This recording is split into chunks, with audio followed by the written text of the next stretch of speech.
Uma pregação que não fale do amor de Jesus, não vale a pena ouvir. Um louvor que fale só daquilo que você tem que fazer, não vale a pena cantar. Nós vivemos debaixo da nova aliança. E a nova aliança só é nova porque aquela velha já era. Hebreus diz que ela está subjugada, obsoleta, ela está pronta para desaparecer. E nós vivemos debaixo da nova aliança da graça. A nova aliança aponta para Jesus, para aquilo que Ele fez, e não para aquilo que nós fazemos. Por isso você entrou aqui hoje, mas não vai sair do mesmo jeito. Se você entrou com peso, você vai sair leve, você vai sair em paz, você vai sair crendo, ou pelo menos sabendo que Deus te ama, que você é abençoado e que você é altamente favorecido. Diz amém em nome de Jesus. Repete comigo assim: firme-se na graça. Romanos capítulo 5, versículos de 1 a 5 diz assim: justificados, pois, mediante a fé, temos paz com Deus. Vamos repetir juntos? Justificados, pois, mediante a fé, temos paz com Deus. Eu vou dizer justificados, pois, mediante a fé, e você repete: o que eu quero dizer é que você pode ter paz com Deus hoje. Sinta-se à vontade em ficar em paz na presença de Deus. Deus não está aqui para te castigar, não está aqui para te acusar, não está aqui com um cajado pronto para bater na sua cabeça.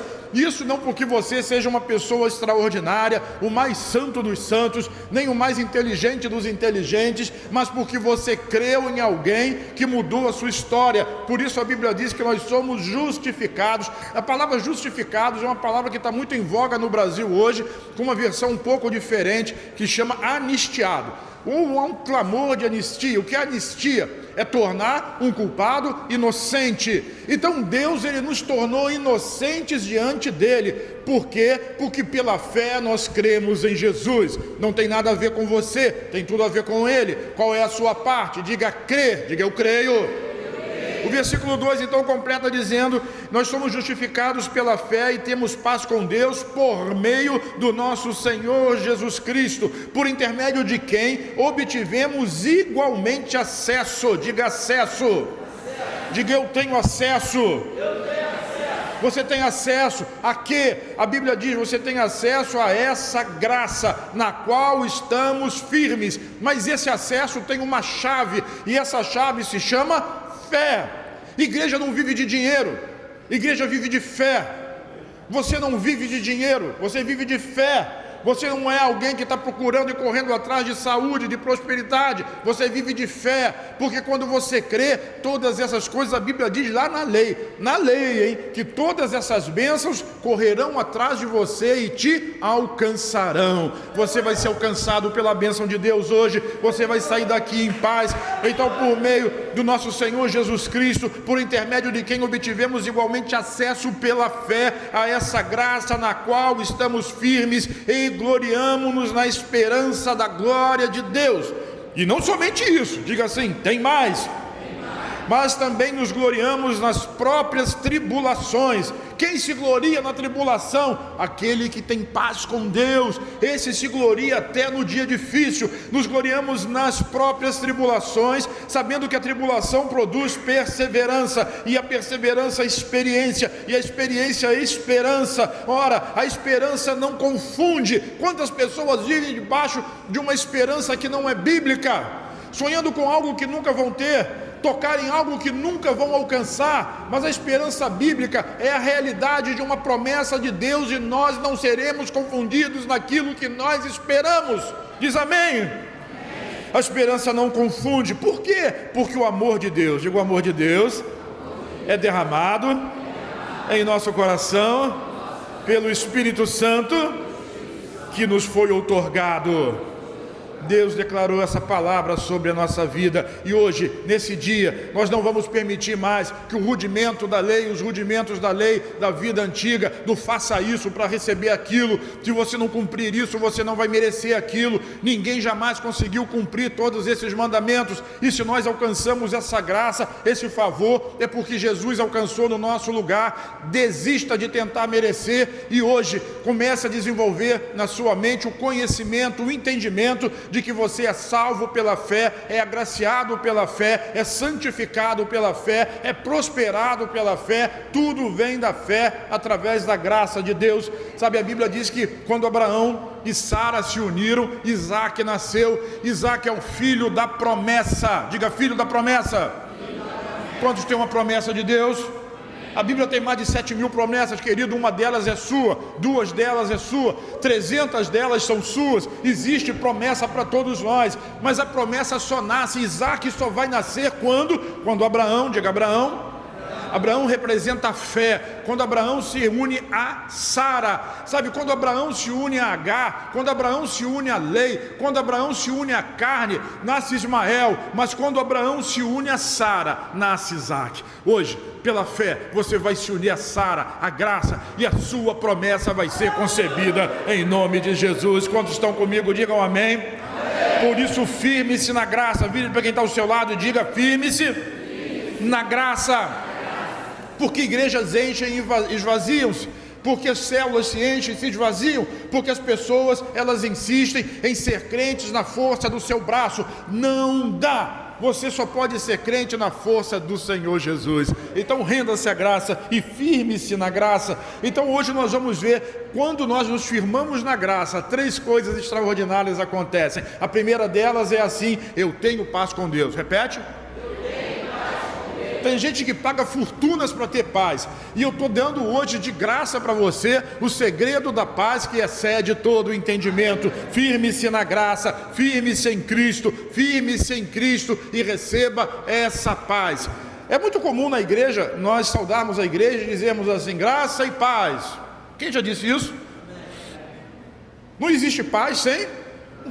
Porque a graça é o favor de Deus sobre nós, é o próprio Cristo, é o príncipe da paz, é aquele que nos fornece a paz que excede todo o entendimento. E é por isso que nós, nessa graça, quando nos firmamos, nós podemos desfrutar dessa paz. Você vai dormir à noite com tranquilidade, você não vai colocar sua cabeça no travesseiro e ficar pensando no seu passado, naquilo que você fez de ruim, e nem vai ficar deitado no seu travesseiro pensando naquilo que fizeram de ruim para você, porque a paz que excede o entendimento humano entrará na sua mente e no seu coração. Por isso o apóstolo diz: justificados, pois, mediante a fé. À medida que você crê nessa verdade, essa graça, ela potencializa, ela traz poder sobre a sua vida. Por isso Paulo, quando reclama de alguma coisa, de um espinho na carne, a resposta de Deus para ele é: a minha graça te basta. Mas Deus não podia livrar Paulo daquele espinho. A graça de Deus é muito mais do que qualquer espinho, é muito mais do que qualquer dificuldade, e ela nos basta. Creia nisso, porque quando nós cremos nisso, nós somos declarados justos, e quando nós temos a consciência da justiça, nada nos é impossível. E a paz de Deus, ela cobre a nossa vida. Por quê? Porque pela fé nós aceitamos a obra do Senhor Jesus. Quem diz amém para isso? Sabe, há quem diga por aí: mas quando vem a notícia ruim, quando vem a notícia difícil, quando vem aquela palavra difícil, será que eu não vou ficar desesperado? Será que eu não vou ficar desanimado? Pois é, não devia ficar. E eu vou lhe dar hoje uma palavra de Deus para a sua vida, uma palavra que Deus está no controle de todas as coisas. Sabe, às vezes você é pego de surpresa, mas Deus nunca vai ser pego de surpresa. Ele já sabe antes, e Ele já preparou o escape, Ele já preparou a saída, Ele já tem a resposta para o seu problema, Ele já tem a solução para a sua crise. Mas essa paz só recebe aqueles que, confirmados na graça. Eu estou experimentando isso. Firme-se na graça. Eu tenho 30 anos de crente. Firme-se na graça. Eu me converti ontem. Firme-se na graça. A resposta é a mesma. Oh, meu Deus! A minha oração para a igreja é a oração que eu faço sobre a minha vida. Senhor, abre os olhos do meu coração. Repete comigo: isso, me dá espírito de sabedoria. Diga sabedoria. A sabedoria é um espírito. Me dá espírito de revelação. Diga revelação. Isso, um pleno conhecimento do Senhor Jesus. Paulo faz essa oração em Efésios capítulo 1. E é isso que nós precisamos, porque entender a lei, o que as igrejas pregam, 95% das igrejas pregam a respeito do faça isso, receba aquilo. Faça aquilo outro, receba aquilo outro. E nós estamos dizendo: o que você recebe de Deus não é por aquilo que você faz, mas é por aquilo que você crê. Nós somos declarados justos pela fé. Diga pela fé.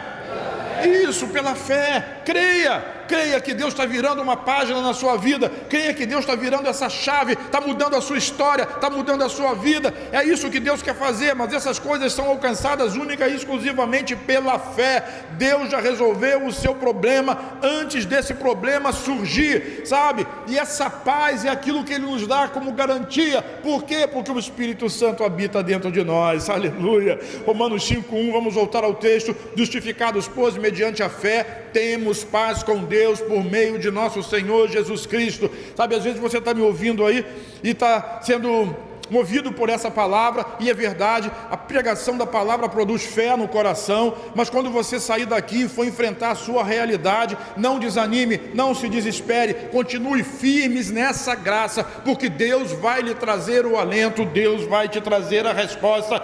E se tem algum crente aqui, vai dizendo amém, quando você for recebendo, não fique esperando eu dizer, porque eu preciso andar, correr, sabe, pés de costas nessa noite, sabe, não ajuda Deus não, irmão, não ajuda Deus não, deixa Deus simplesmente fazer o que Ele está fazendo, sabe, não tenta colocar alguma coisa, poxa, esse bolo está muito bom, mas eu acho que eu vou botar um pouquinho de pimenta nele, esse bolo está muito bom, eu vou botar um pouquinho de sal, esse bolo está muito bom, mas eu quero ajudar, eu acho que eu vou aumentar um pouquinho a temperatura do forno. Não faça isso, não faça isso, apenas creia. Deus está lidando com a sua vida dentro de um processo, e se você recebe Jesus e entrega o seu caminho a Ele, como diz o Salmo 37, Ele vai fazer todas as coisas na sua vida. Eu creio nessa palavra e digo amém sobre isso.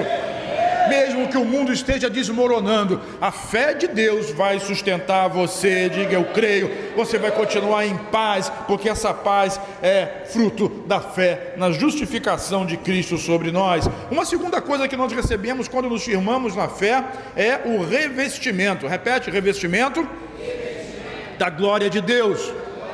E esse revestimento é você que faz. Aqui eu cobri vocês e deixei você passar, mas esse revestimento você mesmo pega ele e joga sobre a sua vida. Romanos capítulo 5, versículo 2 diz assim: por intermédio de quem obtivemos igualmente acesso pela fé.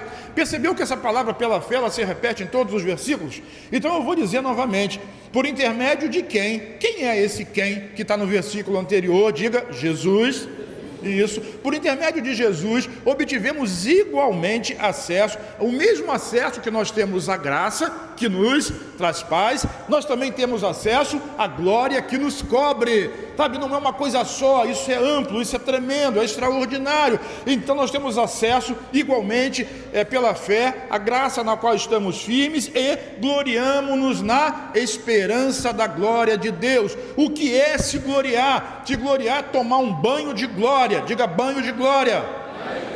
Até você que é francês e não gosta muito de tomar banho, tome um banho de glória. Diz amém. Amém. E peça para quem está ao seu lado não respirar muito fundo perto de você, porque às vezes o cheiro não é bom. Só uma brincadeira. O banho de glória vai revestir você de glória. O banho de água reveste você de água. O banho de espuma reveste você de espuma. O banho de óleo reveste você de óleo. A pastora comprou um óleo e botou lá no box do banheiro e disse assim: toda vez que você for se enxaguar, você vai usar esse óleo. E eu digo, glória a Deus, é óleo. Para que serve óleo? Não sei, mas é óleo, é azeite, serve de unção sobre o meu corpo, alguma coisa de boa vai fazer. Está brigando comigo por quê?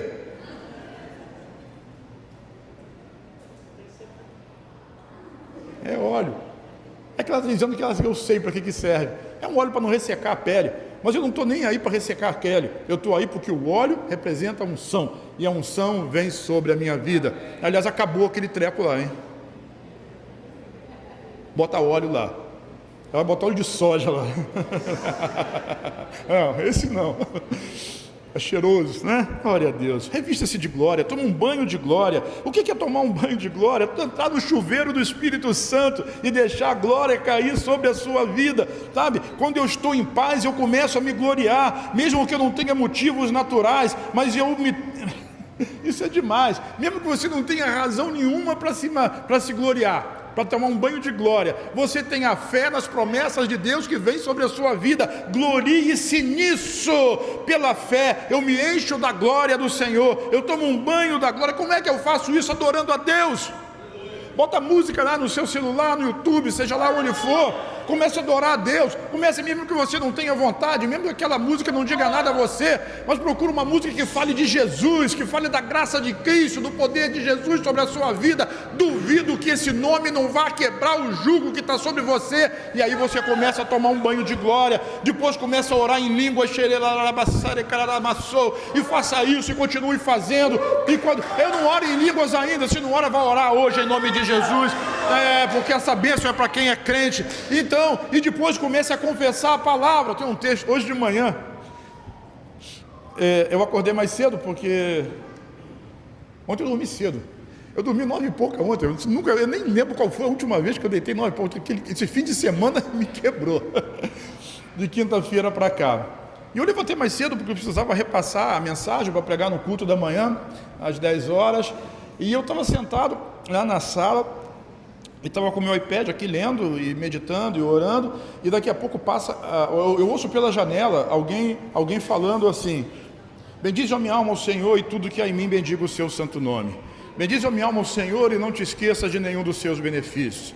Bendize a minha alma ao Senhor. E diz assim: é Ele quem perdoa todos os meus pecados. E eu ouvindo aquilo longe assim, né? É Ele que sara todas as minhas enfermidades. É Ele quem redime a minha alma da cova. É Ele que me coroa de graça e de misericórdia. É Ele que enche a minha vida de bens. É Ele quem renova a minha juventude como a da águia. E eu fiquei pensando assim: eu faço essa oração todo dia. Todo dia. Eu junto Efésios 1 com o Salmo 103, 1, 2 e 3, e 5 e 4, eu ligo aqueles versículos e faço essa oração todo dia, e agora eu estou ouvindo aquilo, eu pensando, será que eu estou ouvindo coisas? E fui para a janela. Eu nunca vou na janela porque eu não sou curioso. Você é curioso? É? Devia ser, seja curioso com as coisas de Deus, e não com a vida dos outros, mas seja curioso com as coisas de Deus. E quando eu cheguei na janela do apartamento, tinha um senhor lá que parecia Jean. E ele estava andando na rua do outro lado da calçada, com a Bíblia na mão e dizendo: bendize a minha alma ao Senhor. Bendize a minha alma ao Senhor e não te esqueças de nenhum dos seus benefícios. E eu gritei lá de cima: aleluia! Gritei não, falei baixinho porque eu não consigo passar vergonha, todo mundo olhar para mim, não é da minha praia, sabe? É isso, confesse a palavra. O que aquele camarada estava fazendo? Eu nem sei quem ele é, mas ele estava tomando um banho de glória naquele momento. Por que ele estava fazendo isso? Não sei, mas o que eu sei é que ele estava fazendo a coisa certa. Faça também, entre no chuveiro do Espírito Santo e tome um banho de glória, derrama sobre a sua vida, em nome de Jesus. Pai, essa justificação pela fé, Cristo nos deu isso.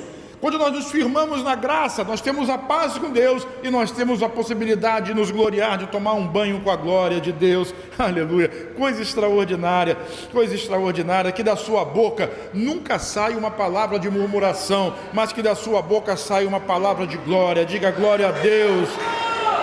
Sabe, você descobriu o segredo de Abraão? Romanos capítulo 4, versículo 20, olha só o que diz. Diz assim: não duvidou por incredulidade da promessa de Deus. Qual é a promessa na vida de Abraão?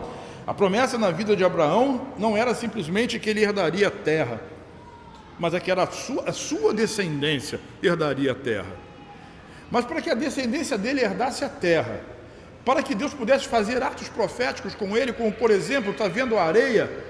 Vê se você consegue contar. Não dá, assim vai ser a sua descendência. Vai lá para fora, olha para o céu e começa a contar. Você não consegue contar as estrelas? Não, assim vai ser a sua descendência. E Abraão dizia, Abraão já foi chamado com 75 anos, mas ele dizia: não tenho filho, como é que vai ser essa descendência? E Deus disse para ele: você vai ter um filho. Diga promessa. Você sabe que uma promessa, aliás, tem um ditado que diz: promessa é dívida. Promessa é dívida. Na boca de algumas pessoas não é, porque as pessoas que não têm caráter falam idiotices, prometem coisas e nunca cumprem. Mas na boca de Deus e na boca de um crente, promessa é dívida. Minha família sabe muito bem disso. Eu não prometo nada para eles que eu não possa fazer. Nada. Uma vez eu prometi para o Daniel que ia deixar ele num lugar e a mãe resolveu que não devia ir e me convenceu que aquele lugar não seria bom para ele porque seria perigoso. Eu tive que chorar com ele, rapaz, para dizer que ele não podia ir, porque eu fiz uma promessa. Mas ele é de boa, ele abraça e chora junto. Sabe, a promessa na boca de Deus é a certeza de um sim, porque Deus não pode mentir. Sabe, às vezes nós somos crentes. Tem algum crente aqui? Eu sei que ser crente é um processo. A salvação não, a salvação você recebeu o novo nascimento, mas você crescer em fé é um processo. O que Deus está querendo fazer hoje é desafiar você a crescer em fé. Sabe, se eu pregasse aqui arrependimento por obras mortas, é muito fácil fazer isso. Eu ia convencer você do seu pecado, eu ia dizer que você errou essa semana, eu ia dizer que você pensou bobagem essa semana, eu ia dizer que você fez coisas erradas essa semana, eu ia dizer que você está roubando a Deus quando você não entrega seus dízimos e as ofertas, eu ia dizer um monte de coisas que os pregadores dizem por aí, ia dizer que você precisa se arrepender e mudar de vida, se você quer a bênção de Deus, agora você vem aqui na frente, se ajoelha e se arrependa daquilo que você fez, e fica cheio de gente aqui.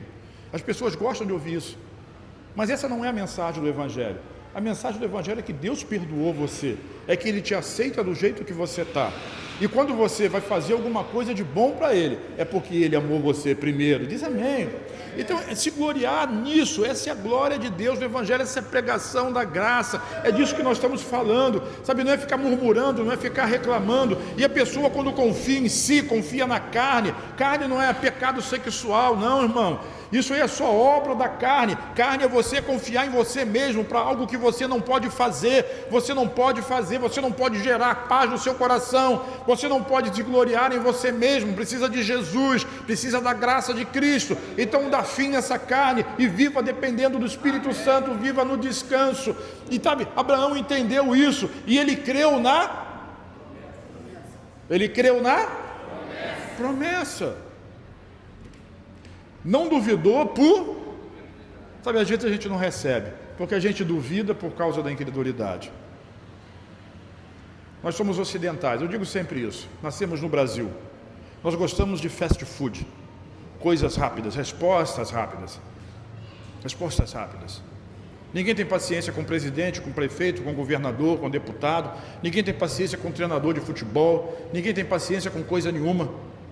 Nós não gostamos de trabalho nem de processo, mas Deus gosta. E você é uma obra nas mãos dele. Já ouviu falar de um vaso na mão de oleiro? Aquele que começou a boa obra, ele não desistiu. Quem desiste é você, ele não.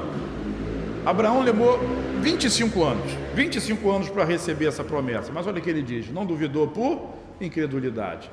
Não duvidou do quê? Da promessa de Deus, mas pela fé se fortaleceu, fazendo o quê? Glorie-se na promessa. Diga, eu me glorio na promessa. Diga de novo, eu me glorio na promessa. E quando você começa a se gloriar na promessa, o Espírito Santo ele vai falar ao seu ouvido, ele vai falar ao seu coração, pare de tentar resolver aquilo que eu já resolvi, desista de ir aonde eu já te coloquei, pare de lutar por aquilo que já é seu. Isso é lei, é carne, mas eu preciso ser santo. Você já é, para Deus você já é, e na sua vida, à medida que você crê, quanto mais você crê, mais santificado Deus transforma você, a sua vida é mudada de glória em glória, é assim que as coisas de Deus funcionam, sabe? Quando você abre mão da sua força, quando você abre mão, você vai compreender que o poder de Deus se aperfeiçoa na sua fraqueza, porque quando você é fraco, logo você é forte. Mas quando você chega para Deus na sua força, Deus não recebe. Mas quando você chega na sua fraqueza, você vai através do sangue de Jesus. E aí nós somos justificados pela fé. E nós temos paz com Deus. E nós nos gloriamos na glória de Deus e na graça de Deus sobre nós. Quantos querem se gloriar nessa noite? Diga amém.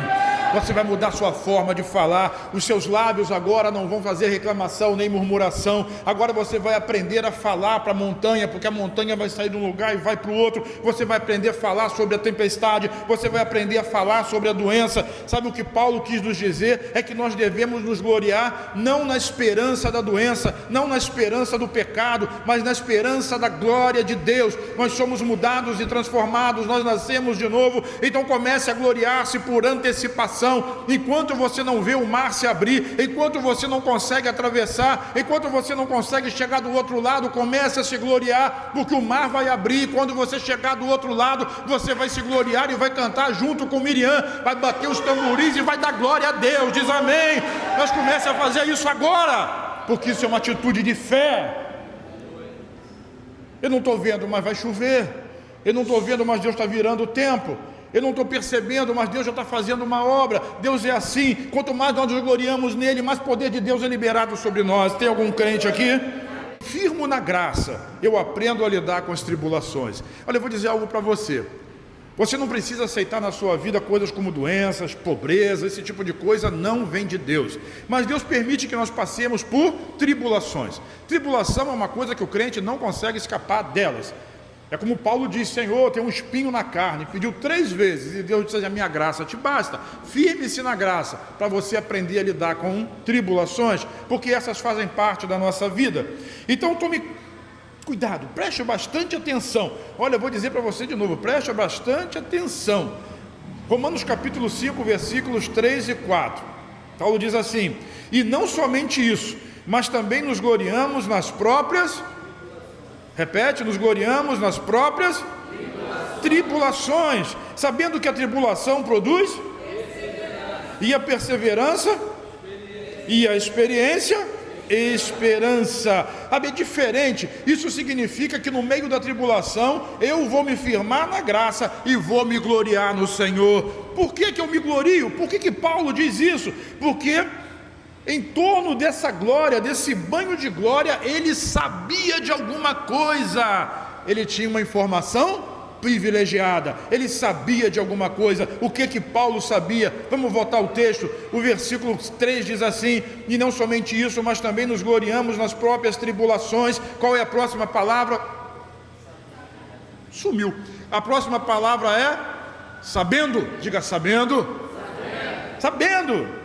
E não somente isso, mas também nos gloriamos nas tribulações, sabendo, diga de novo, sabendo que a tribulação produz perseverança. Ele sabia que quando ele passava por tribulação, ele seria abençoado, ele aprenderia a perseverar no meio daquilo tudo, e aquela perseverança traria experiência para ele, e aquela experiência lhe daria esperança. Ele sabia disso. Então a tribulação produz perseverança. Repete comigo.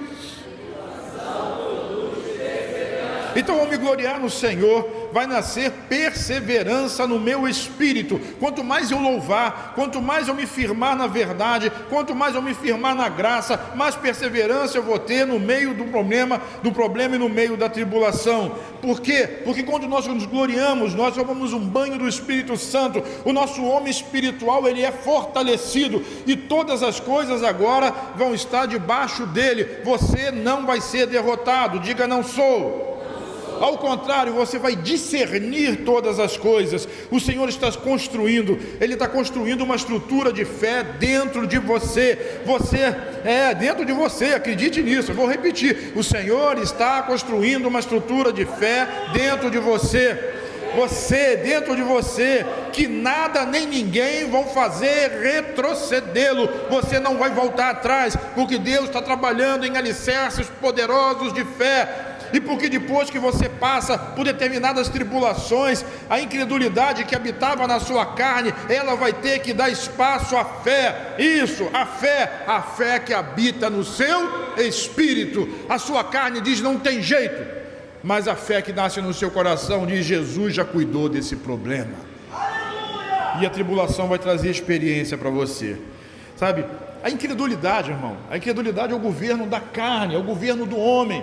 É aquele que diz assim, repete aqui: Deus tem promessa sobre a minha vida, e você diz amém. Aí quando você chega em casa e vê o problema e bate de frente com o problema, você começa a gerar incredulidade. A sua carne começa a dizer para você: mas e se acontecer aquilo, mas e se acontecer aquilo outro? Isso é obra da carne. Afasta isso da sua vida e creia que isso vai passar, e que essa tribulação vai gerar experiência na sua vida. E aí você vai poder contar a história de como Deus te livrou, te libertou daquele momento, daquele perrengue, daquela dificuldade. Sabe, perseverança é galgada através da tribulação. E essa perseverança, quando você vence a tribulação, você vai começar a desenvolver um caráter de experiência. Experiência é bom ou é ruim? Eu acho que experiência é sempre bom, mas até nós chegarmos à experiência, nem sempre. Nem sempre esse caminho é tranquilo, nem sempre é tranquilo. Às vezes ele é atribulado, turbulento, difícil. Eu lembro de uma vez que a gente estava voltando de São Paulo, de uma capacitação como essa, e pegamos o avião lá em Congonhas e vindo para o Rio de Janeiro, e começou uma tempestade, raio, chuva, uma coisa do doido, e o voo estava bem tranquilo, e estava servindo lá as comidinhas do avião, lembra disso? Quando de repente aquele negócio começou a sacudir, né? Todos os pastores da igreja estavam lá dentro daquele avião, todos eles. Daniel ainda não era pastor, estava lá nos Estados Unidos. E tudo aquilo começou a sacudir, de repente ele parece que caiu 10 minutos assim, né? Deve ter sido coisa de meio segundo. E assim, voava refrigerante, suco de laranja para cima. A pessoa que estava do meu lado me deu um banho, a mulher que estava sentada do meu lado me deu um banho de suco de laranja. O cara que estava servindo, eu me lembro, eu estava olhando para ele. Ele subiu assim e caiu deitado no chão do avião, rindo. Porque tem que manter a pose, né? E tá tudo bem, tá tudo bem. Que turbulência é uma tribulação.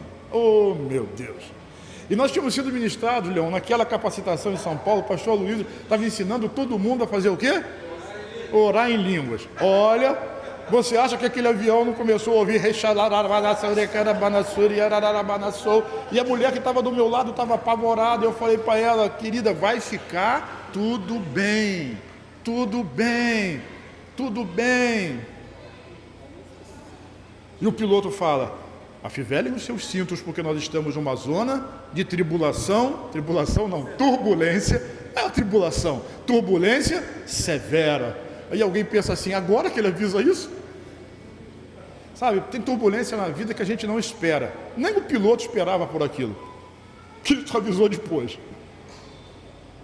Tem coisas que acontecem na vida que a gente não espera, mas essas coisas servem para nos trazer em nós essa perseverança que nos leva à experiência. Hoje eu posso falar isso para vocês e achar graça, mas naquele dia, naquela noite, naqueles minutos, foram muitas orações em línguas e a certeza no coração de que Deus traria livramento para nós. E o piloto disse, nós vamos passar, ele afirmou, nós vamos passar por uma zona de severa turbulência. E a dona do meu lado falou, ai meu Deus, eu fiquei, fica calma, não vai ter mais turbulência nenhuma. E não teve. Ai, foi o céu de brigadeiro, até pousar aqui no Santos Dumont. Sabe, a tribulação, hoje eu posso contar isso para você. Por quê? Porque eu passei pela tribulação, eles passaram juntos, eu tenho experiência para contar. Calma aí, que você vai viajar muito nessa vida, tem que perder esse medo. Como é que você vai acompanhar esses meninos aí? Ó, hein? Da Arábia Saudita para Dubai é 14 horas de avião, tá? 14. Sabe, nós vamos viajar ainda muito, irmão, antes de Jesus voltar. Nós vamos para Israel. Eita, nós vamos para Israel de novo. Daqui para a Europa é 12 horas, depois bota mais 5 ou 6 até Israel. Tu vai voar por esse mundão afora, mas Deus é contigo, Deus te guarda, Deus te protege. O seu avião não vai cair, o seu barco não vai afundar, a sua família não vai acabar. Ela pode até sacudir, mas Deus está guardando isso. Quantos creem nisso? Diga amém. Isso traz experiência, sabe? Lá em Timóteo capítulo 2, versículo 5, diz assim, procura, já vão resolver o problema aí? Nada? Hã? Igual aquele dia, deu ruim de novo? Glória a Deus, aleluia. Eu descobri lá na capacitação que isso não dá ruim só aqui não, mas eu não gosto que dê ruim aqui, sabe? 2 Timóteo 2,15 diz assim, então procura apresentar-te a Deus aprovado, diga aprovado, como obreiro que não tem do que se envergonhar, mas que maneja bem a palavra da verdade. Sabe, essa expressão, procura apresentar-te é por causa da comunhão que nós temos com Deus. Nós nos apresentamos a Ele todo dia, ao Senhor todo dia, e a palavra aprovado aí no grego é dokmos. Dokmos era uma moeda padrão para revelar se determinada moeda era legítima ou ilegítima. Então se você chegasse com uma determinada moeda e a pessoa tivesse dúvida se aquela moeda era falsa ou verdadeira, ela tinha um dokmos, ela tinha uma moeda padrão e ela ia confrontar, comparar, pegava então a moeda padrão, comparava e saberia se aquilo é verdadeiro ou se aquilo é falso. Portanto, aquilo que Paulo está dizendo para Timóteo era, procura apresentar-te a Deus dokmos.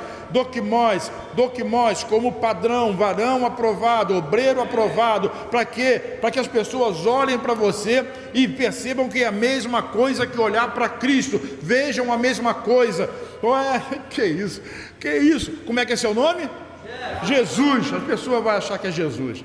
É Jesus, você é Jesus, você não é fulano nem Beltrano, porque você é doquimós, é aprovado. Qual é essa aprovação? É a fé que habita no seu coração. Coisa triste é você falar com gente pessimista, que está sempre para baixo, que não acredita em nada. A nossa fala não deve ser assim. A nossa fala é profética, a nossa fala é fala de fé, é a fala de promessa, é daquilo que Deus vai fazer na nossa vida. Eu creio nisso. Que você, diga eu, que você seja doquimós de Deus nessa terra, é aprovado, padrão, que não...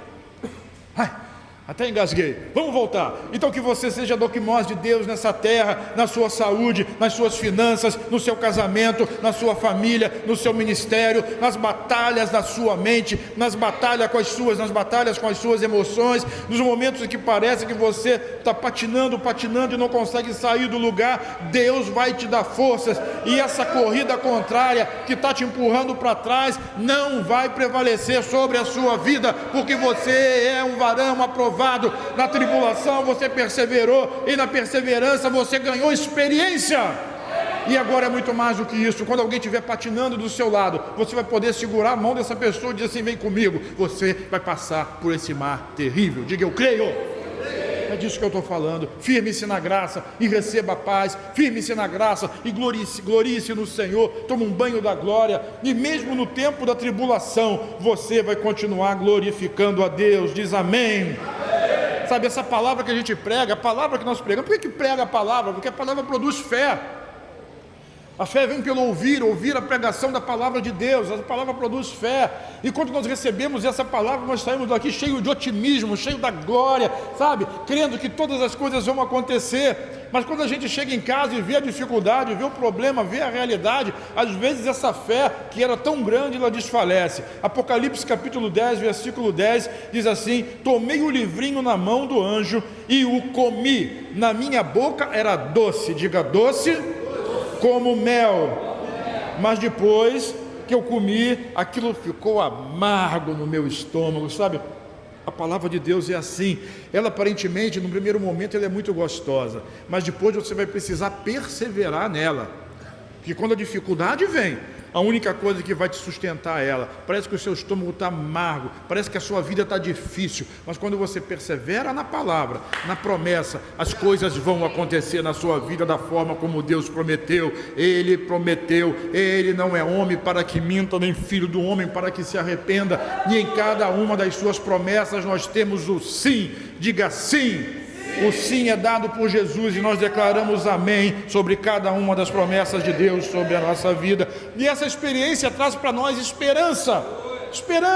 Esperança na Bíblia, como eu já disse, é helps. E isso é muito mais do que uma expectativa de que alguma coisa vai acontecer que é irreal. Mas esperança na Bíblia é uma expectativa positiva de que Deus vai cumprir aquilo que Ele prometeu. Essa é a tríade bíblica que sustenta cada um de nós: a fé, diga a fé, a esperança e o amor.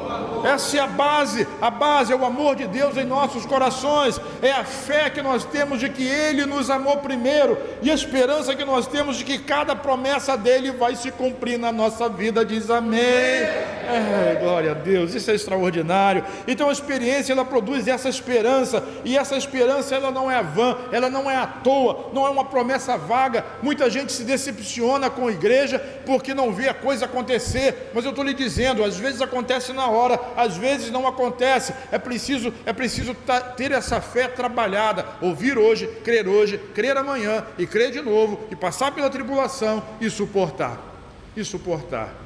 Marcos fala isso de maneira extraordinária. Lucas também conta como foi a experiência da quase morte no naufrágio naquele mar, no mar da Galileia. Mas eles só podem contar isso porque eles tiveram experiência, sabe, são as experiências com Deus que ninguém vai tirar de você, porque você teve, você recebeu, você viveu aquilo, você viu aquilo acontecer, e você vai poder liberar sobre a vida de outro. Tem esperança, Deus fez comigo, vai fazer com você também.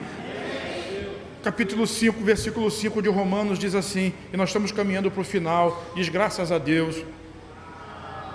Oh, Deus, Jesus, amo vocês. Ora, a esperança não confunde, repete, a esperança não confunde. A esperança de Deus, ela não confunde, não confunde. Você pode estar confuso do que vai acontecer com o Brasil no final desse ano, no ano que vem, que é ano de eleição, mas nós esperamos em Deus, não vai nos confundir. Por quê? Porque o amor de Deus é derramado em nosso coração pelo Espírito Santo. Ele me ama, Ele me ama, Ele me... Esse negócio é arrastado, eu não gosto de jeito nenhum. Vamos botar esse negócio para cima. Ele me ama, Ele te ama. E esse amor no nosso coração é a garantia de que nós não seremos confundidos, porque isso já nos foi outorgado pelo próprio Espírito Santo. A palavra outorgado é outra palavra jurídica. Ele nos entregou, Ele nos deu, Ele nos comissionou. Você, diga eu nunca mais serei dúbio. Eu nunca mais serei oscilante. Vire para quem está ao seu lado e diga assim: você nunca mais vai ser laica. Você nunca mais vai ter espírito duplo. Nunca mais, nunca mais. Por quê? Porque a esperança não confunde, porque o amor de Deus é derramado em nosso coração pelo Espírito Santo que nos foi outorgado. Deus nos deu. Diga: eu tenho crachá, eu tenho a pulseira de acesso. Eu recebi uma pulseira de acesso lá no Congresso, que me deu acesso a muita quantidade de comida boa. Diz: eu também quero. Só depende de você ter esperança, crer, multiplicar células, igrejas, crescer e ser abençoado. Tem lugar para você na mesa. Diz amém. Então eu tenho a outorga, eu tenho a liberação e eu tenho a autorização. Como é que chama isso? Chama assim: o Espírito Santo que habita em você. Repete: o Espírito. Oh meu Deus, o Espírito Santo que habita em você, é Ele que te dá outorga, é Ele que te dá liberação, é Ele que faz você entrar, é Ele que faz você crescer. Por quê? Porque o amor de Deus já foi derramado sobre você há 2000 anos atrás. Às vezes a gente fica achando: puxa, Deus vai fazer. Não, irmão, já fez. O que eu preciso é crer e receber. Repete: crer e receber. Eu estou caminhando para o final, mas deixa eu dizer uma coisa aqui num tom mais suave para você. A salvação, ela é instantânea. O novo nascimento, ele é instantâneo. Mas a conversão, ela é processual. Porque você primeiro precisa entender que Jesus morreu na cruz no seu lugar, que Ele sangrou. O sangue de Jesus é o pagamento da justiça de Deus. O homem pecou e foi separado de Deus. E agora um preço precisava ser pago para que ele retornasse à presença de Deus. Deus mesmo entregou a lei. Para quê? Para que o homem possa, pelos seus próprios méritos, voltar à presença dele. Mas nenhum homem conseguiu cumprir a lei. E a lei de Deus é assim: errou num ponto, não é igual a lei do Brasil, errou em todos. É culpado em um, é culpado em todos. Então não tinha jeito. Deus precisava mover, e Ele moveu. Ele fez com que o seu próprio filho se tornasse homem, viesse a essa terra, nascesse de uma mulher, se submetesse. Jesus precisou, Ele é o rei, Ele é o criador, e Ele precisou se submeter a uma mãe humana, a um pai humano, à autoridade humana. Ele precisou aprender a sofrer, Ele aprendeu a morrer, e na sua morte, o Cordeiro de Deus sangrou, e sem derramamento de sangue não há remissão de pecados. Então, quando o sangue puro foi derramado, o seu pecado foi perdoado. Percebe que eu estou falando sempre no passado? Foi. Porque o Cordeiro, ele não morre todo dia. Jesus, ele morreu uma vez só e resolveu esse problema para toda a eternidade. Ou seja, a sua bênção já foi conquistada na cruz, vai fazer 2000 anos, daqui alguns aninhos, né? E Jesus está voltando. É Maranata. Maranata. Oh, meu Deus. Isso é maravilhoso. E quando a gente entende isso, nós nos firmamos nisso. Essa é a nossa esperança. E um dia você vai ouvir de Deus: vinde benditos de meu Pai, possuí por herança a terra, a cidade que eu preparei para vocês antes da fundação do mundo. Isso é só para filho? Isso é só para quem crê. E os que não creem, eles vão ouvir a palavra difícil: afastai-vos de mim, malditos, não vos conheço. Jesus só conhece, Deus só conhece aqueles que são lavados no sangue de Jesus. Esse é você. Por isso você é abençoado, por isso você é profundamente amado, por isso o sangue te perdoou, o sangue te libertou, e essas coisas todas nos apontam para a realidade de que essa esperança, ela não é vã, mas ela é firme. E quanto mais pressão vem sobre a sua vida, mais certeza você tem de que o seu espírito está sendo aprimorado e você está crescendo em fé, de maneira que as circunstâncias em determinado momento vão ser nada para você. Você vai poder rir delas e dizer glória a Deus. Diga glória a Deus. Glória a Deus porque eu perdi o emprego. Diz glória a Deus. Está em dificuldade de dizer, né? Porque Ele tem uma coisa melhor para mim.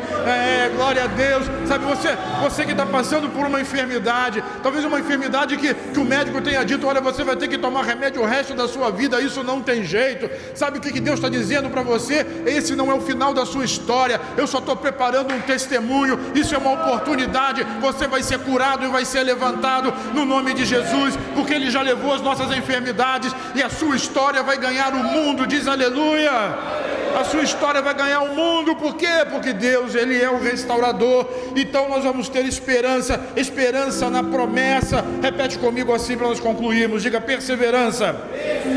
Diga experiência. Diga esperança. Isso, todas essas coisas, todas essas situações vão te ajudar a ter uma fé robusta e a revelação daquilo que Deus está fazendo, do amor de Deus que já foi derramado na sua vida. Agora, diga assim: hoje você precisa tomar uma decisão. Eu não vou chamar você para vir aqui na frente ou para aceitar Jesus. Se você quiser fazer isso, amém, eu quero abraçar você.